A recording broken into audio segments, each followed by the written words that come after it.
ఉత్తరాంధ్రలో ఆయన మార్క్ పాలిటిక్సే వేరు. ఎప్పుడు ఏ స్ట్రాటజీని ఫాలో అవుతారో ఎవ్వరూ అంచనా వేయలేరు.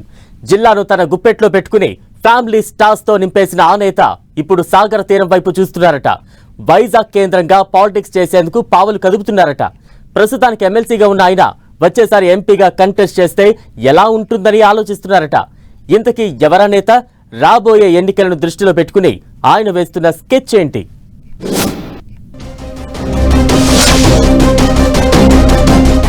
విశాఖ సాగర తీరంలో బొత్స రాజకీయ ఎత్తులు.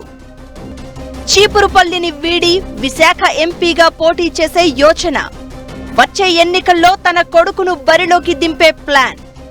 బొత్స సత్యనారాయణ రాజకీయాల్లోకి వచ్చినప్పటి నుంచి ఆయన పాలిటిక్స్ తీరే వేరు.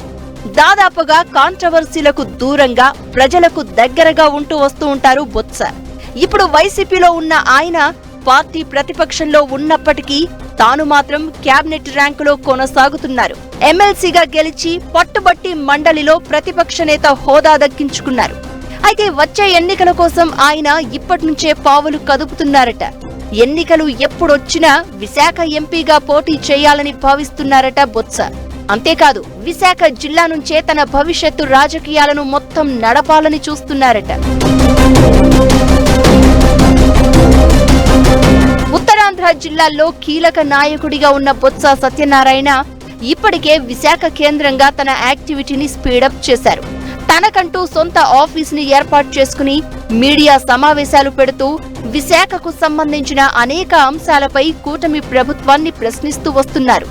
లీడర్లకు అందుబాటులో ఉంటూ తన ఉనికిని కాపాడుకునే ప్రయత్నం చేస్తున్నారు.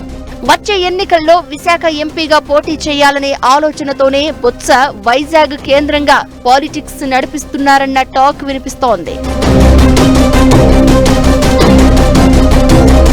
విజయనగరం జిల్లా చీపురుపల్లి నుంచి 5 సార్లు పోటీ చేస్తే 3 సార్లు ఎమ్మెల్యేగా గెలిచారు బొత్స.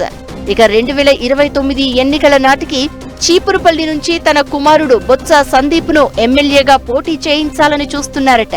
అలాగే గజపతి నగరం తన తమ్ముడికి వదిలేశారట. విజయనగరం జిల్లాలో మొత్తం తన అనుచరులు సన్నిహితులకు సీట్లు ఉండేలా చూసుకుంటున్నారు. ఇక బొత్స తనతో పాటు తన మేనల్లుడు మజ్జి శ్రీనివాసరావును కూడా విశాఖ జిల్లాకు తీసుకొచ్చారన్న చర్చ సాగుతోంది. లేటెస్ట్ గా భీమిలి వైసీపీ ఇన్ఛార్జ్ గా మజ్జి శ్రీనివాసరావుకు బాధ్యతలు అప్పగించింది ఫ్యాన్ పార్టీ అధిష్టానం.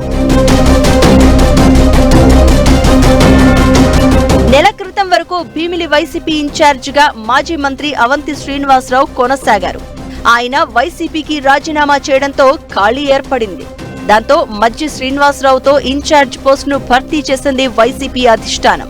దాంతో 2029 ఎన్నికల్లో ఆయన భీమిలి నుంచి వైసీపీ ఎమ్మెల్యే అభ్యర్థిగా పోటీ చేయడం ఖాయమంటున్నారు. విజయనగరం భీమిలి పక్కపక్కనే ఉంటాయి. రాజకీయంగా సామాజిక వర్గాల పరంగా 2 చోట్ల ఒకే విధంగా ఉంటుంది.